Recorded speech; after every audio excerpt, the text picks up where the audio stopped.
An hour before the call for prayer, Zahara Ibrahim gathers a group of evacuees in Gumampong Evacuation Center in the town of Balui, Lanao del Norte for a hygiene promotion session. Gumampong is currently home to 168 families fleeing from the firefight in Marawi City, an hour away from here. Nagkasakit, hindi naagapan, namatay. Ito po yung ayaw nating mangyari.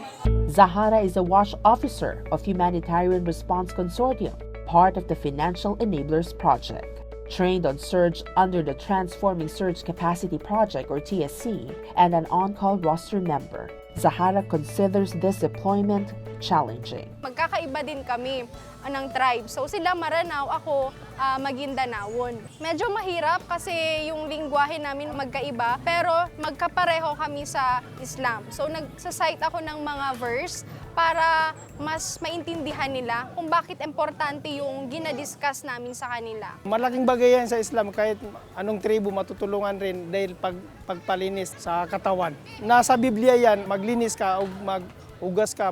Being a Muslim and coming from the same region as the Maranaos allowed Zahara to connect with them. Para sa akin, mahalaga yung nilalagay nila ng mga stuff yung nasa mga local kasi mas naiintindihan nila yung culture ng mga tao.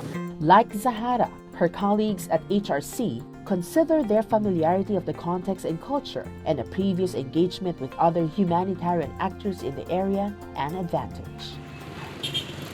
They arrived in Iligan City 4 days after the siege, and coordination was not a problem. Pagdating namin dito ay nag-coordinate kaagad kami sa Arm Heart, kung saan isang malaking bagay yun na katatapos lang ng ating Arm Coordination Workshop noong April 27 sa Cotabato City. So nag-usap-usap kami, ang isang kagandahan doon dahil nagkakilala na during workshop. The local coordination workshop held for humanitarian actors in the autonomous region of Muslim Mindanao not only made communication among organizations responding in Marawi easier, but also opened possibilities for them to work together. Yung kay Pastor Dan, NCCP, so nag-offer siya sa amin ng warehouse. So may mga ganun ng agreement, and then nung una sila kasi may mga access na sa Balui na municipality that time, wherein kami hindi pa namin napasukan. So meron na silang mga na-share na initial information sa amin. Tapos meron din dito dahil doon sa network din yun ng PILSA.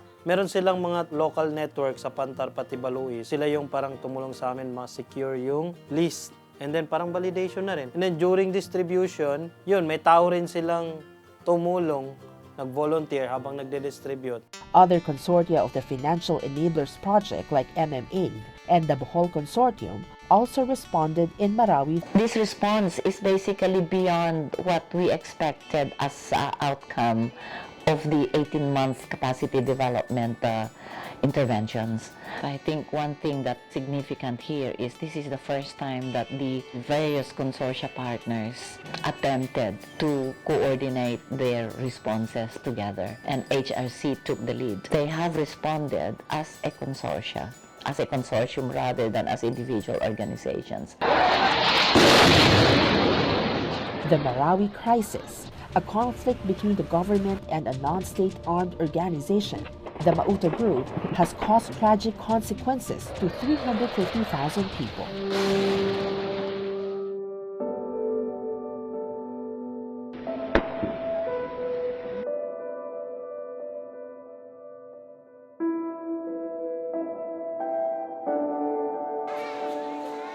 Inisip namin na sana matapos na para makauwi na kami sa aming pinanggalingan. This coordination and collaboration efforts we are seeing in Marawi can be traced back to the meetings initiated by the TSC project with the simple intention of knowing each other and the work of each organization. We had the opportunity to work together across different member agencies towards a vision of localizing surge and making it more contextualized to the country context. And this paved the way for setting up the START Fund decision-making group in the Philippines, which then made it possible for us to collaborate with each other. In the Marawi crisis, START Fund was activated. All of this was made possible by the collaboration that the DEPP projects facilitated. At the Al-Khairiyya Al-Islami Madrasa, Ryan Tindugan, formerly of Islamic Relief Worldwide and now of Action Against Hunger, is delivering construction materials for the 45-day Start Fund response of Action Against Hunger and ACTED. He proudly tells us how he got into the project. Via on-call surge, so doon na kuha yung deployment ko ngayon sa on-call surge.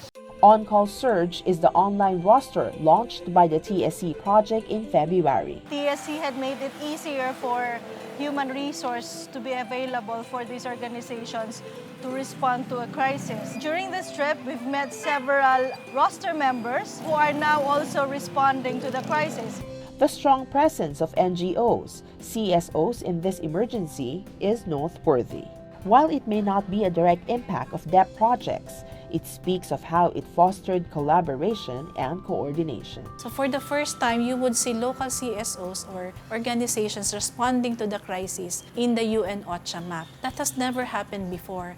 Ecosystems Work for Essential Benefits, or EcoWeb, is currently leading local CSO coordination in Iligan under the Survival-Led Response Program.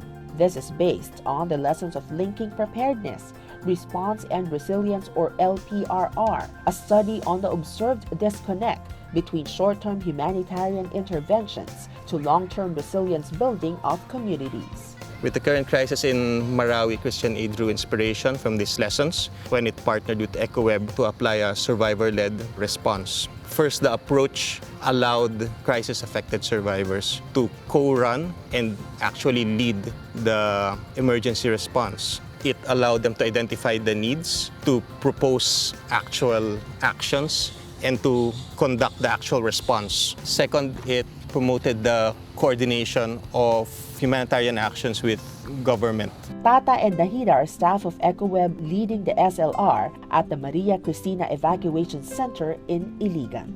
They have 10 formed self-help groups in this gym that houses more than 200 families. Sa mga nakandak ko na po na participatory action learning at sa paggagawa ng mga proposal, natutuwa po ang mga community kasi involved na sila. Involved na sila sa paggawa ng project, involved na po sila sa pagre-request kung anong gugustuhin nila.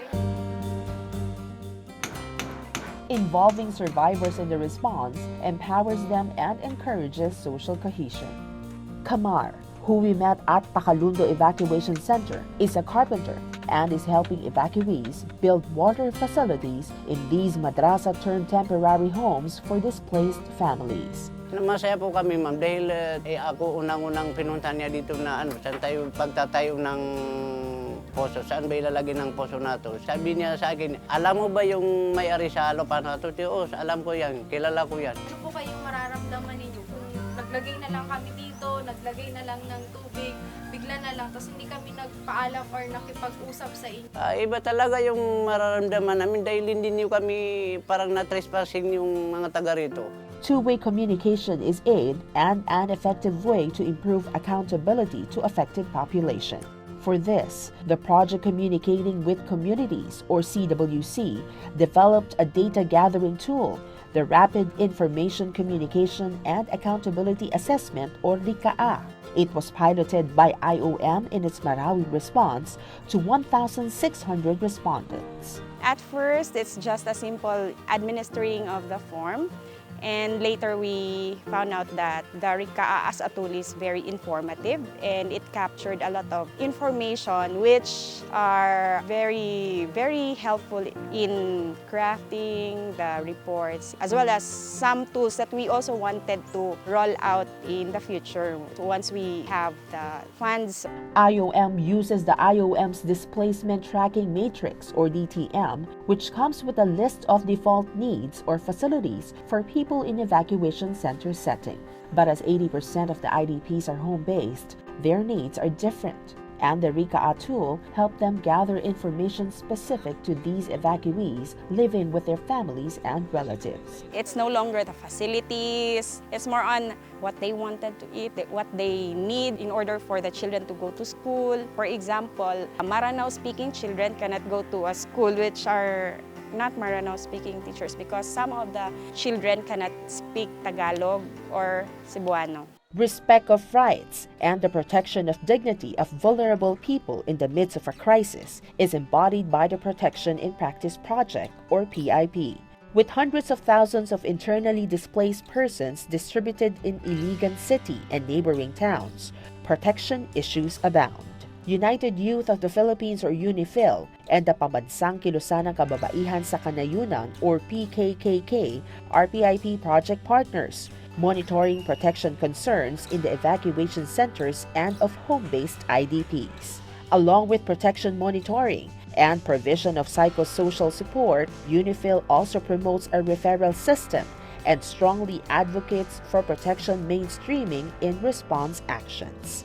For these initiatives, the two organizations linked with other DEPP project partners. We cannot go to bigger evacuation centers because it will just cause more confusion. But we coordinated with the Iligan-based NGOs, particularly EcoWeb, HRC, and other NGOs there, because we know that it is important to have very clear coordination with the locals. PKKK is also sharing their protection in practice training to women's groups in Cagayan de Oro, as many of them are encountering IDPs in their barangays.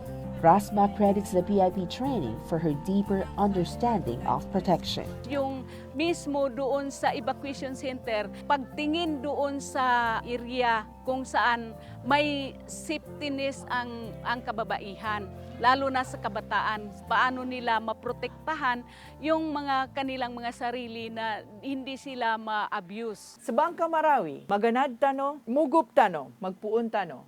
Another protection measure is the radio program started by Ideals, a group of lawyers supported by the Financial Enablers Project. Sa Bangka Marawi is Rise Up Marawi, because we wanted the program to be the platform to inform the community that we really have hope to rise up from wherever we are, from the being evacuees to somebody who is a well-informed evacuee and at the same time empowered enough to know our rights. SOAR, a broadcaster and a college dean from Marawi, was invited by Ideals to co-anchor the radio show.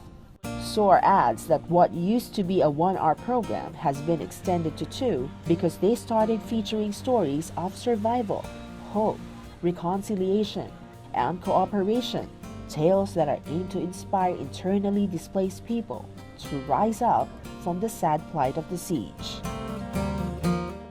6 projects implemented in different years that eventually became interconnected, allowing the creation of broad and deep relationships that proved to be crucial in the most recent Marawi response. We could have perhaps treated this as very distinct and standalone projects, but in the Philippines, we chose to coordinate and try to find the linkages across those projects.